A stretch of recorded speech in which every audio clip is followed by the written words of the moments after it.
Hello everyone. We'll talk about emergency preparedness in this video. So exactly what is emergency and how well can we prepare for emergency in hand. Now this might we're talking about community preparedness, we'll be talking about hospital preparedness, we'll talk about any administrative preparedness that can be done to avert or probably minimize the damages caused by emergency. So first and foremost is education. Best way to defend anything, any um, any unfortunate events, be it in life, be it in career, be it in terms of disaster, any unfortunateness.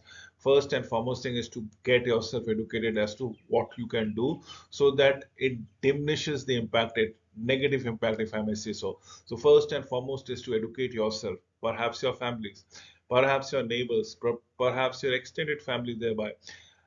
Once you have educated, once you have understand what kind of emergency that you're looking for it, start preparing, create exit plans, create emergency plans, the supply kits, anything that you might be required in special circumstances. Let's say somebody might be diabetics, so you need to have adequate medicine in stock. Somebody might be suffering from blood pressure, hyper blood pressure. So you need to keep those things into consideration when you are looking at basic preparedness for emergency. So educate yourself, your families, your neighboring people, create exit plans, emergency plans, have sufficient amount of supplies in terms of food, water, and medicines, and any other special needs thereby. So let us understand what do you need to about know about yourself and your family. First and foremost, your surrounding, where you located at, what are your evacuation routes, the nearby hazards that we are talking about it. Have a place to grow, find friends, families, so that they can take a shelter out of the danger area. So can you have an alternative place of shelter? Learn your disaster plan. If there's a disaster in your business, perhaps in your community, how do you overcome it? That is what the basic premises of preparedness in terms of education. Remember, disasters is what we are talking about, but this is applicable for all your personal, family, career, any other things, any other unfortunate incidents that you want to go around.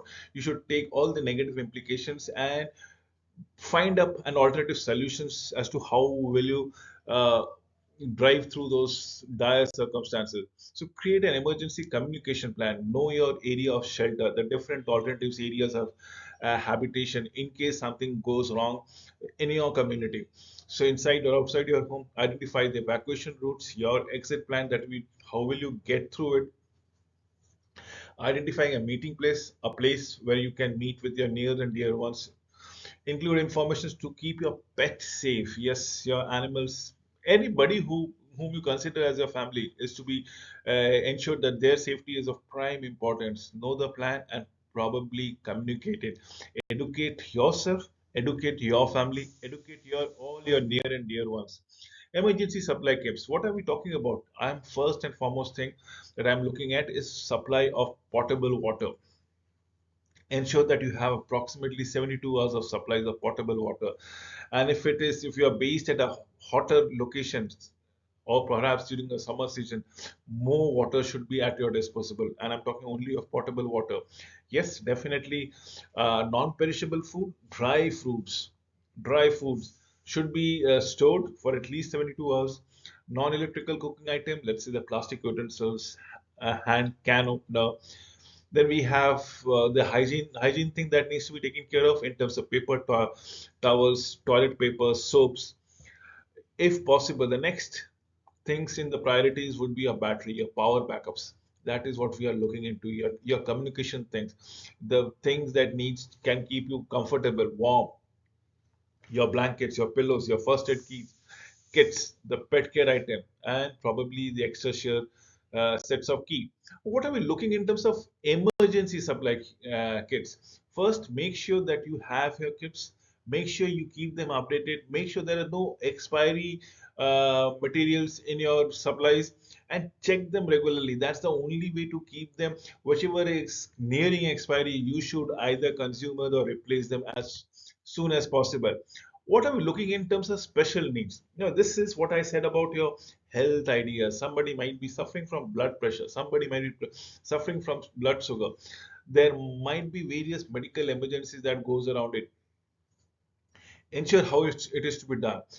Teach others how to use. In fact, if you want to have an insulin that needs to be taken, if you are unable, some of your family members should be able to push insulin into you. So label your equipment. Tell your people how you keep your supplies. Create a support network of people to help you.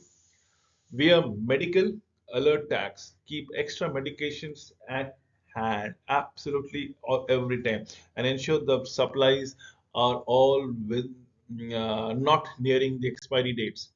Medical information cards. Now, what are we talking about it? In terms of medical information cards, your list of medicines that you're taking. What are your allergies that you got to go around it? What are your problems that has been identified by your medical practitioner? Include your go-to doctors, the list of go-to doctors in your list. Keep important papers, your insurance papers, your property papers, your anything, your bank details. The papers should be there at your arm's distance. List emergency contacts as the case might be, as on when on basis. So, what should I do in case an emergency is declared? First, be calm, be patient, take deep breath. Nothing is going to go wrong as long as you are alive. And if you are alive, things can go back to normal. So believe in that. Listen for the instruction or update from officials.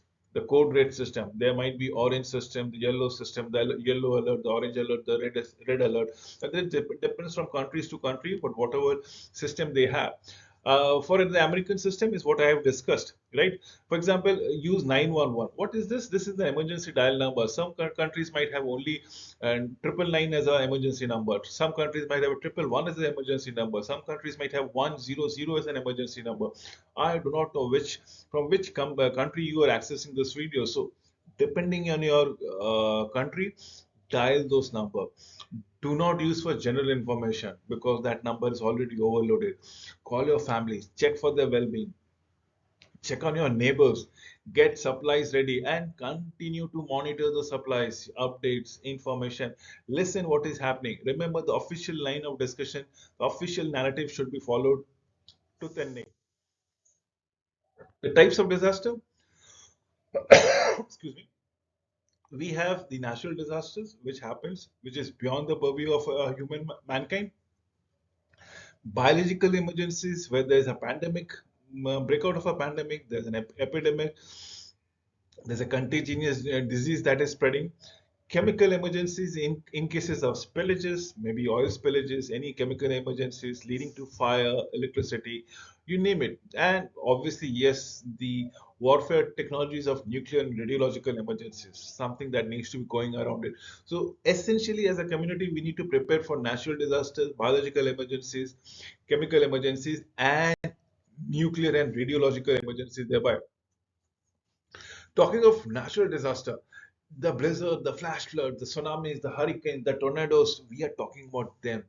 Listen to the watches or warnings, what is happening. The most common warnings would be coming from the flora and fauna.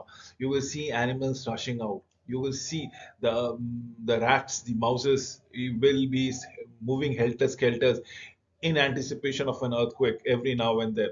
They will be the first one to move around it.